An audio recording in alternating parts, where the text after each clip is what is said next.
how would you? I don't. Again, you said you didn't follow product much.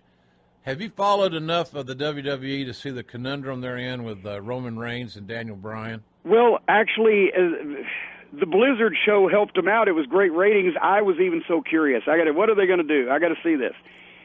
And in the process, I was able to see the three-way from the Rumble, which I thought was excellent on everybody's part. Now, I've talked to you about Tyler Black in the past when he was with Ring of Honor before he even signed with Developmental, and I'm a big fan of his, and he was great. Anyway, and then the Rumble was a fiasco, and I've talked about this on my program, The Jim Cornette Experience, on MLWRadio.com, and Ding, ding, ding. I wrote a column about it for Fighting Spirit magazine in the United Kingdom, fightingspirit.co.uk or whatever the case may be. But anyway, you're a damn media mogul. I'm all over. But how did they not see? The people in Boston got 3 days' notice about the blizzard, and they were still able to hunker down for it. And they had weeks of notice for this. They knew what was going to happen.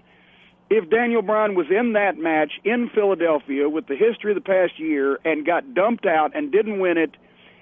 And this is not derogatory to Roman Reigns. If I was going to draw a picture of the perfect wrestling superstar, there he is, and he's got the bloodlines, and he's got the athleticism, and I think he should be the big star, the big star. But why did they have to do that, and didn't they know what reaction they were going to get? I would never have had Daniel Bryan in the Royal Rumble. No. No way.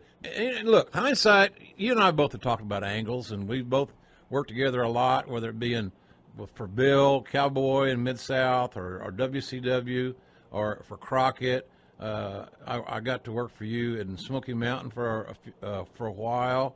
We worked together in WWE. We worked together in all kinds of environments, in all kinds of roles, different situations. They held out, WWE, in hindsight's easy, so I was going to say, but WWE held out Randy Orton from that Royal Rumble and Sheamus, two of their bigger stars that they've invested a lot of time and money in. But they forgot to take out the most important guy that didn't need to be in it, unless he's going to win it, and that's Daniel Bryan. And I don't understand how you could. Maybe just it's an oversight, or maybe WWE underestimated Daniel Bryan's popularity. I don't know. I would think they would almost had to have done that, and they also had to underestimate the crankiness of the people in Philadelphia. Well, they didn't have any issues expressing themselves, and I knew. That afternoon, I did my little one-man show in Philly, and we had a great crowd, wall-to-wall. It wasn't a big facility, but it was really wall-to-wall, really great audience. They're smart. They're intuitive. A lot of them are third-generation fans. They've just been around it all their life, and they're smarter than a lot of people perceive. And because they've got that Northeastern kind of a swagger, they don't have any problem telling you how they feel. And, man, when Daniel Bryan got eliminated from that Rumble, that damn show came off the tracks. Oh, and what a spectacular elimination. He got shoved off the apron and just kind of deposited. And I hesitate to take up a lot of time because I drone on in detail, and I pitched this on my show last week, and like I said, I wrote a column about it. Just anything. This was a 1.5 dump type of idea in timing that it took me to come up with this.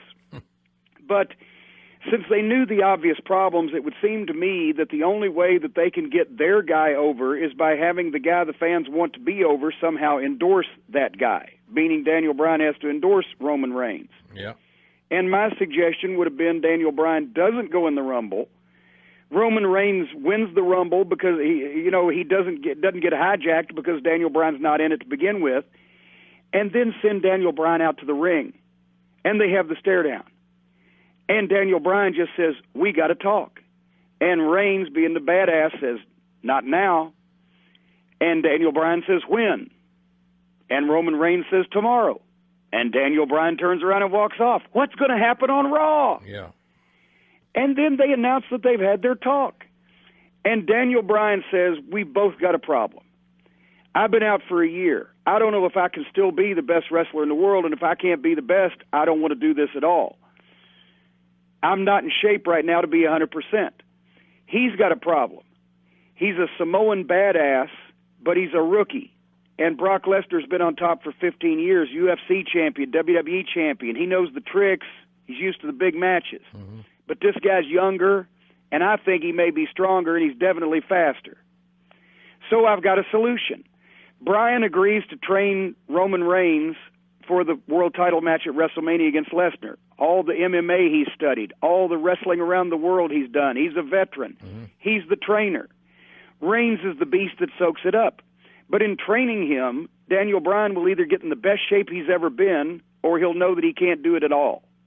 And the payoff is, if Reigns wins at WrestleMania, Daniel Bryan gets the first title shot. Yeah, that's good. That's good stuff. I had an idea on